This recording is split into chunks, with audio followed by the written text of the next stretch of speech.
नमस्कार, यूपी की बात में आप सभी का स्वागत है। आपके साथ मैं हूं जोहम रुबा। बांदा जिले के मवई बुजुर्ग पंचायत में दलित बस्ती के लोगों को आज भी बुनियादी सुविधा एक पक्की सड़क तक नसीब नहीं है। नतीजा यह है कि आए दिन स्कूली बच्चे, महिलाएं, बुजुर्ग कीचड़ भरे रास्ते में गिरकर घायल हो रहे हैं। शिकायतें की गई लेकिन अब तक सिर्फ आश्वासन ही मिले हैं। आप देखिए इस रिपोर्ट में। बांदा जिले के बडोखर खुर्द ब्लॉक की मवई बुजुर्ग गांव में अभी सड़क गांव से कोसों दूर है। विकसित भारत की ये सड़क बदहाली की कहानी बयां कर रही है। गांव में सड़क न होने की वजह से आए दिन लोगों को रोजमर्रा की दिक्कतों का सामना करना पड़ता है। सबसे परेशानी बुजुर्ग और बच्चों को होती है। ग्रामीणों ने बताया कि उन्होंने कई बार ग्राम प्रधान और सचिव से सड़क बनवाने की मांग की, लेकिन हर बार सिर्फ झूठा आश्वासन देकर बात को टाल देते हैं। ये मवई बुजुर्ग है, जनपद बांदा के महज 6 किलोमीटर की दूरी पर बसा हुआ है और इस गांव को कई सौगातें मिली हैं। तो आप लोग देख सकते हैं कितना जो है तो यहाँ पर रास्ता खराब है। लगभग 100 मीटर की दूरी पर ये रास्ता लगभग 15 साल से इसी प्रकार का है और जाने कितनी बार यहाँ न्यूज़ वाले आए, न्यूज़ बना करके डाली, सारी चीज़ें की गई, लेकिन आज तक कोई प्रभाव नहीं पड़ा। इस रास्ते को देखते हुए आप लोग देख सकते हैं किस प्रकार से लोग आते जाते हैं, कैसे जीवन यापन होता है। बहुत सारे घर बने हैं, पूरी बस्ती है और यहाँ लोग रहते भी हैं, लेकिन किस प्रकार से निकलते हैं आप लोग खुद देख सकते हैं इस रास्ते के कैमरे के जरिए से कि कैसे लोग निकलते हैं। और आगे विद्यालय भी है, विद्यालय सुबह टाइम बच्चे जाते हैं, गिरते हैं, जानवर निकलते हैं। तो ये रास्ता कभी यानी कि ये रास्ता कभी बनाया ही नहीं गया या ऐसे ही पड़ा है? हाँ, लगभग ये रास्ता लगभग 15 साल से ऐसे ही है।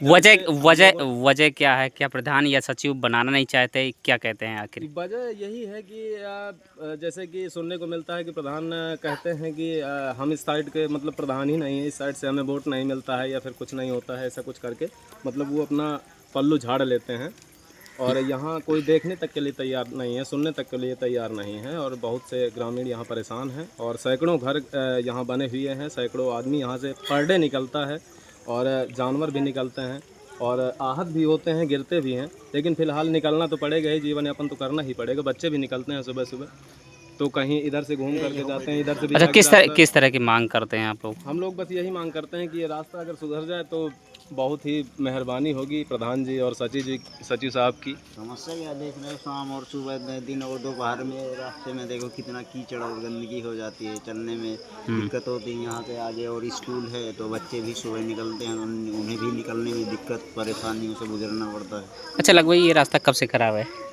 कम से कम 1 साल तो हो ही गए। अच्छा, तो यहाँ पर ना तो कोई खड़ंजा या कुछ भी नहीं पड़ा? नहीं पड़ा, यहाँ तक ही सीसी रोड आ पाई है और इसके आगे कोई मतलब सुविधा नहीं। यानी स्कूल आने जाने वाले बच्चों को, एजेंसी में जाने वाले लोगों को बड़ी परेशानी होती है? बड़ी ज़्यादा परेशानी। अच्छा, तो इसके लिए आप लोग कहीं प्रधान है या सचिव वगैरह से कहा? प्रधान और सचिव लोगों से कहा गया तो वो बोले उनके बस ही का नहीं है। अच्छा, यहाँ प्रधान मतलब यहाँ की वोटिंग ही नहीं उनको जाती है, ऐसा उनको फील होता है। अच्छा। हाँ। तो क्या चाहते हैं आप लोग? हम क्या चाहते हैं, हम तो यही चाहते हैं कि रास्ताएं कंप्लीट हो जाए, आने जाने वाले लोगों को या बच्चों को किसी भी तरह की दिक्कत परेशानियां ना हो। जिन रास्तों से लोग गुजरते हैं वही रास्ते अब खतरे का सफर बन चुके हैं। ग्राम पंचायत मवई बुजुर्ग की ये दलित बस्ती आज भी एक सीसी रोड की राह देख रही। बच्चे गिरकर घायल हो रहे हैं, बुजुर्ग रास्ता तय नहीं कर पा रहे, किसान बाइक समेत कीचड़ में गिर रहे हैं, लेकिन पंचायत और प्रशासन की नींद अब तक नहीं टूटी। ग्रामीणों की माने तो हर बार केवल आश्वासन दिया जाता है, काम शुरू नहीं होता। ऐसे में सवाल यह है कि क्या विकास केवल कागजों तक ही सीमित रहेगा? क्या दलित बस्ती के लोगों की समस्याएं कभी प्राथमिकता बनेंगी? बांदा की ये तस्वीरें देखने के बाद इतना तो साफ हो गया कि विकास की बातें करने वाली सरकार में कई गांव आज भी प्रशासन की तरफ से दी जाने वाली बुनियादी सुविधाओं के लिए तरस रहे हैं। अब सवाल यह है कि क्या दलित बस्ती में रहने वाले लोग इंसान नहीं हैं या उन्हें विकास का कोई हक नहीं है? अब देखना होगा कि प्रशासन इस आवाज को सुनेगा या फिर मवई बुजुर्ग की ये बस्ती यूं ही कीचड़ में गिरी रहेगी। फिलहाल के लिए इस खबर में सिर्फ इतना ही। बाकी तमाम खबरों के लिए आप देखते रहिए यूपी की बात।